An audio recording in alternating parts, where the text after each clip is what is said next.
బుజ్జి, మల్లిక వాళ్ళు బెడ్ మీద పడుకోవటంతో అక్కడికి గౌతమ్ వస్తూ ఉంటాడు. ఇంతలో అక్కడ ఉన్న మల్లిక దగ్గరికి వెళ్లి తన చేతుల్ని చేతుల్లోకి తీసుకొని తనకి బాగా ముద్దులు పెడుతూ ఉంటాడు. "నువ్వు నా కూతురివే అన్నా నేను చెప్పుకోలేని పరిస్థితుల్లో ఉన్నాను" అని చెప్పేసైతే అనుకుంటూ అక్కడ ఉన్న మల్లికని చూసి చాలా బాధపడుతూ, అలాగే అక్కడ ఉన్న మల్లికని చూసి చాలా సంతోషిస్తూ ఉంటాడు.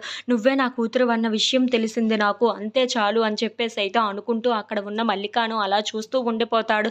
ఇంతలో అక్కడ ఉన్న మల్లికను చూస్తూ నాన్న అని పిలిపించుకోవాలని నాకు చాలా కోరికగా ఉంది. దగ్గరగా ఉన్నా సరే మన మనసులు దూరంగా ఉన్నాయి అని చెప్పేసైతే అనుకుంటూ అక్కడ ఉన్న మల్లిక వైపు అలా చూస్తూ ఉండిపోతాడు. "నువ్వే నా కూతురివి అన్న విషయం నీకు చెప్పాలని ఉంది. కానీ చెప్పలేకపోతున్నాను.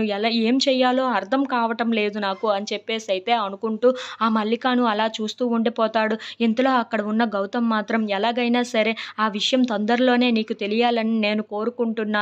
నువ్వే నా కూతురివి కదా! అలాగే నీ కసాయి తండ్రి ఏం చేశాడో తెలుసా? పుట్టిన వెంటనే నీ తల్లిని చేతులారా చంపుకున్నాను. నన్ను క్షమించు అని చెప్పేసైతే అక్కడ ఉన్న మల్లిక వైపు చూసి చాలా బాధపడుతూ మాట్లాడుతూ ఉంటాడు. ఇంతలో అక్కడ ఉన్న గౌతమ్ మాత్రం మల్లికను అలా ముద్దులు పెడుతూ చాలా ప్రేమగా చూసుకుంటూ ఉంటాడు. ఇంతలో అటువైపుగా రమ్య వెళ్తూ ఏంటి ఇక్కడి నుండి ఏవో మాటలు వినబడుతున్నాయి అని చెప్పేసైతే అనుకుంటూ అటువైపుగా చూస్తూ ఉంటుంది. ఇంతలో ఆ మాటలన్నీ విని అక్కడ ఉన్న రమ్య అయితే ఒక్కసారిగా షాక్ అయిపోతూ ఉంటుంది. ఏంటి ఈ మల్లిక తండ్రి ఈ గౌతమా అని చెప్పేసైతే ఒక్కసారిగా షాక్ అయిపోతూ ఉంటుంది. ఇంతలో అక్కడ ఉన్న గౌతమ్ మాత్రం నువ్వే నా కూతురివి అన్న విషయం చెప్పలేకపోతున్నానే అని చెప్పేసైతే అంటూ వినడం చూసి అక్కడ ఉన్న రమ్య అయితే ఒక్కసారిగా షాక్ అయిపోతూ అక్కడ ఉన్న వాళ్ళిద్దరిని అలా చూస్తూ ఉండిపోతుంది.